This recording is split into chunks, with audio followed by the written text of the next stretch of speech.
আর একটা ইউটিউবার বেরিয়েছে, সে দেখছি কয়েকদিন আমার নাম লিখছে। তার নাম হচ্ছে শফিকুল, আরামবাগ টিভি। ওই ইউটিউবার ভাইরাল হওয়ার জন্য আমার নাম ইউজ করছে, অথচ আমি চ্যালেঞ্জ ছুড়ে বললাম এই মুসলমানই নয়।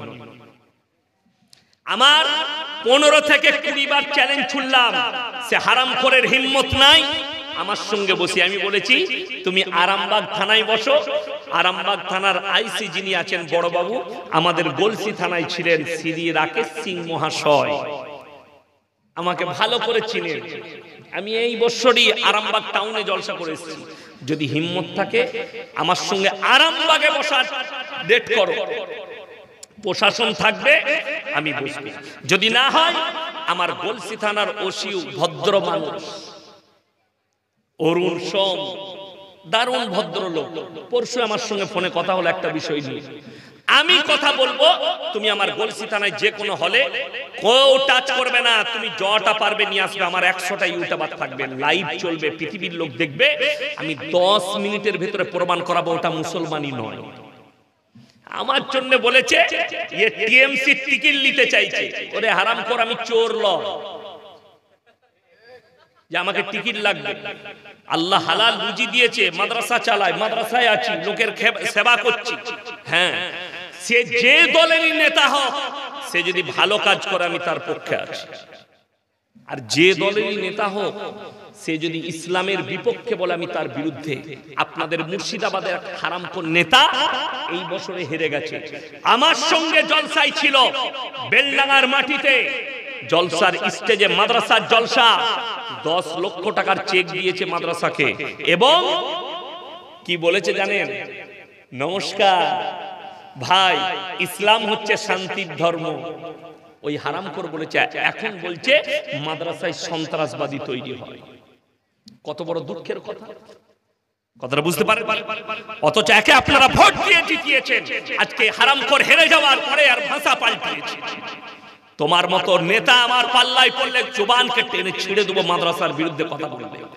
বেলডাঙ্গায় যে গালি দিয়েছে আল্লাহকে নাম লেখা বোর্ডটা, সেই ছেলেটা কোন মাদ্রাসার ছাত্র? তার নাম হচ্ছে সায়ন হালদার। ধরা পড়েছে, অ্যারেস্ট হয়েছে। মুর্শিদাবাদ পুলিশ, বেলডাঙ্গা থানার পুলিশ অ্যারেস্ট করেছে। তার নাম সায়ন হালদার। সে কোন মাদ্রাসায় নয়, সে কল্যাণী বিশ্ববিদ্যালয়ের ছাত্র। সুতি থানায় রেল স্টেশনের ওপরে, রেল প্ল্যাটফর্মে, রেল পাটুরির ওপরে দুটো দাসদের ছেলে বোম রাখতে গিয়ে ধরা পড়েছিল।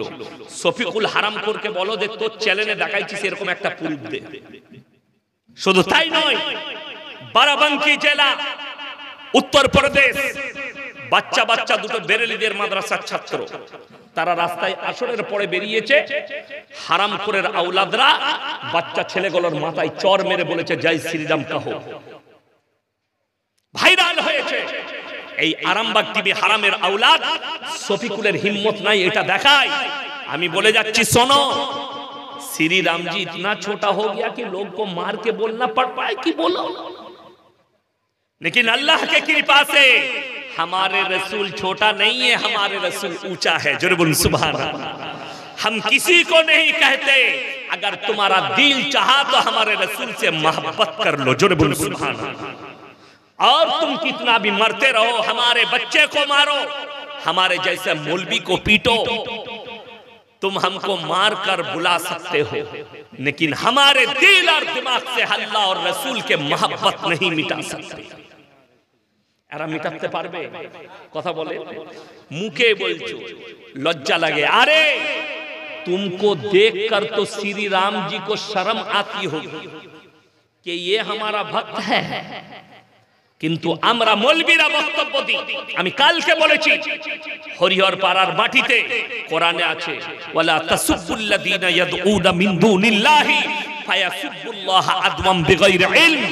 তোমরা তাদেরকে গালি দিও না যারা আল্লাহ ব্যতীত অপরের দেবদেবীর উপাসনা করছে। তাদের দেবদেবীকে গালি দিও না, তাদের ধর্মকে গালি দিও না। অজ্ঞাত অবস্থায় তারা তোমার আল্লাহকে গালি দেবে। এই বক্তব্য আমাদের আলেমদের। জাতি নরসিংহা রসুলকে গালি দিয়েছে, নূপুর শর্মার মতো হারামের আওলাদ রসুলকে গালি দিয়েছে, নাজিয়া ইলাহি খানের মতো কুকুর দুটো কন্ডিশনে চিল্লায়, কটা বললাম? দুটো।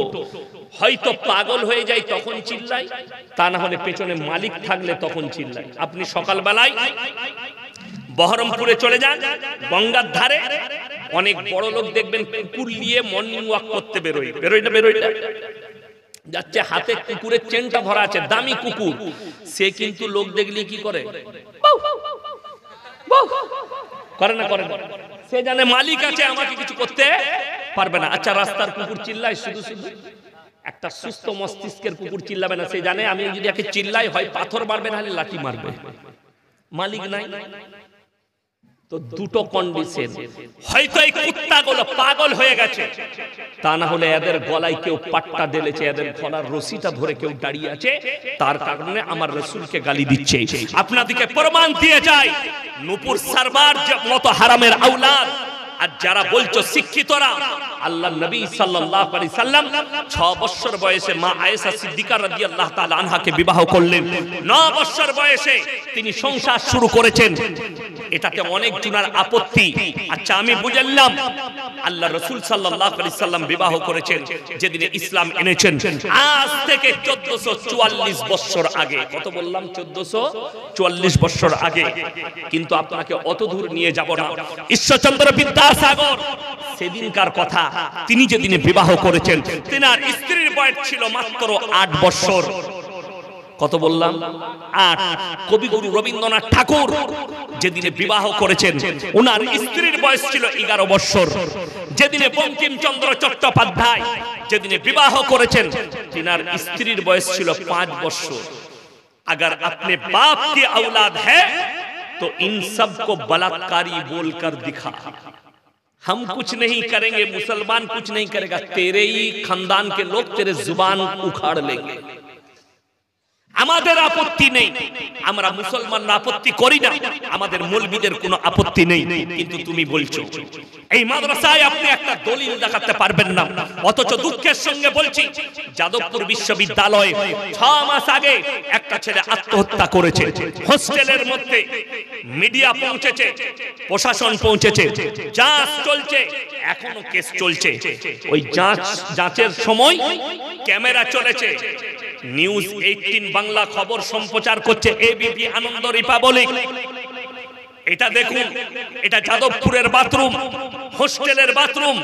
হোস্টেলের বাথরুম থেকে নিরোদের প্যাকেট পাওয়া গেছে, সেক্সের ট্যাবলেটের পাতা পাওয়া গেছে, মদের বোতল পাওয়া গেছে।